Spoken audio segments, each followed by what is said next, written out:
Bonjour mes amis, je m'appelle Mohamed Younsi, un jeune Marocain de 22 ans, exactement Casablanca, et je suis là pour partager mon histoire. Et le départ c'était dans un pays voisin pour les études.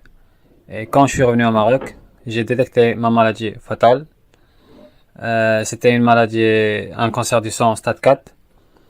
Et j'étais vraiment obligé de rester là-bas pour avoir les traitements basiques.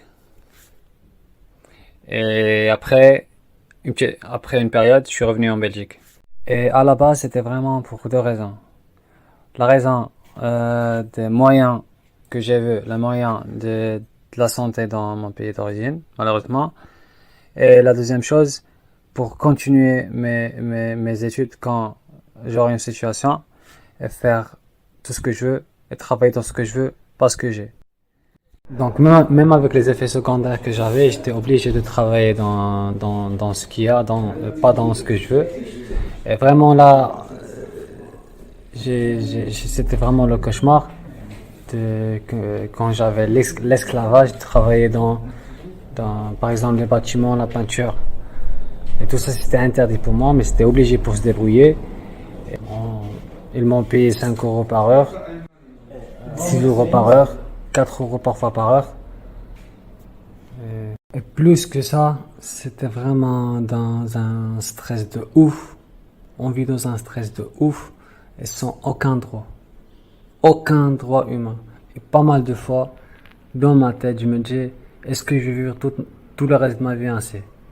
Est-ce que je peux jamais sortir l'énergie et faire ce que je veux et avoir le but pourquoi j'ai quitté mon pays pour vivre ici? Du coup, c'était là le temps qu'on qu'on doit plus être dans les coulisses, on doit se présenter sur scène, et plus dans l'ombre, on doit se mettre dans la lumière. Donc on a commencé une occupation politique le 30 janvier. On a fait la main sur la main, qu'on avait tous le même but, même amertume, même mal. Donc on a essayé de passer le message aux populations de ce qu'on veut, de ce qu'on pense, de ce qu'on ressent.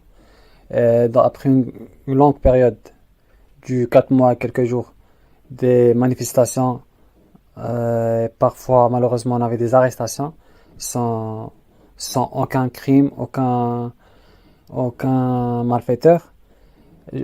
Seulement parce que les gens là ils disent ce qu'ils veulent, ils disent leurs droits, ils présentent leurs droits. Et après on est arrivé au dernier stade, dernière solution, c'est la grève de la faim. Donc la déclaration de la grève de la faim, aujourd'hui on est dans le 20e jour de la grève de la faim. Jusqu'à maintenant on n'a aucun coup positif de la part de l'État ou du gouvernement. Maintenant moi et mes amis les occupants, on n'a qu'un seul proverbe, une seule phrase, soit vivre avec une dignité, soit les cimetières. Merci.